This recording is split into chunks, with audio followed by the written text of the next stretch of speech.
Díochait a d'uirmhile, imbollag sonna dit.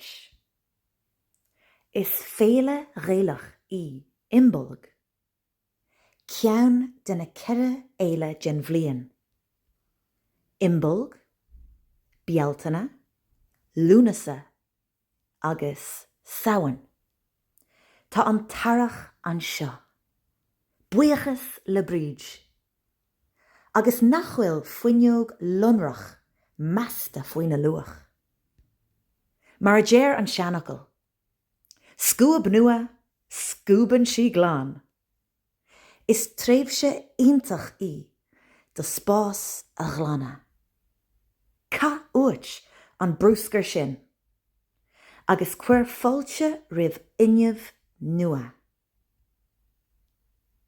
Giota beag ibre agus baid tú lán sásta le iarachtaí. An géad dul síos. Cad is féidir leat tuairt de chairde nó brunne de charthanachtaí. An bhfuil éadaí sa fris éidig nach gahan tú imlíonta. An bhfuil leabhar na seilfanna, nar lé tú agus nar bhaileat léamh riamh. An bhfuil tú ag ballú mar a bheadh snag brac ionat. Bí cosú le Marie Kondo. An sanolaí Glantachán. Cuireamís slacht an teach. Mullen si. Aber guribh maithagat. Leis na rudaí a dóin go maith dit. Ach, bí neamh hrócarach.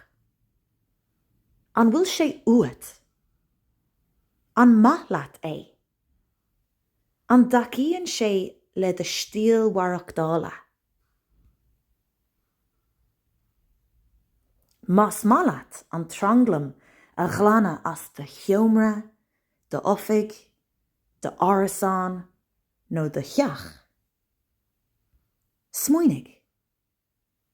Déan machnamh an rud. An spragan sé seo áthas anam. An úsáidem é seo go minic. An gceanóin é seo arís. Inniu. An bhfuil mé á chamad mar gheall cheantacht nó dúlgas. Tá is agad hain, I de chrí is stig. Maidir leis an Glantachán. Chúla mé nod, a cheapam go nobrian go maith. Tusaigh I seomra a bháin. I gúine a bháin. Ná fág an seomra. Fág brúscar ag an doras. Glán beagán bheagán.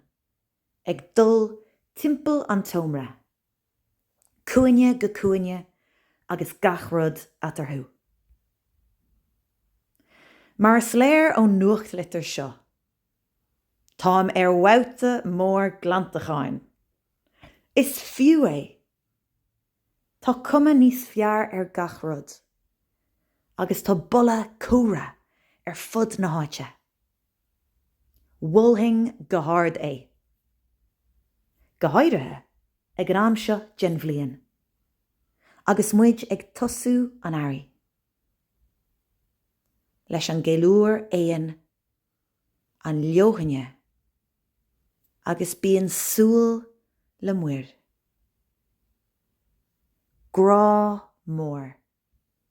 Molly.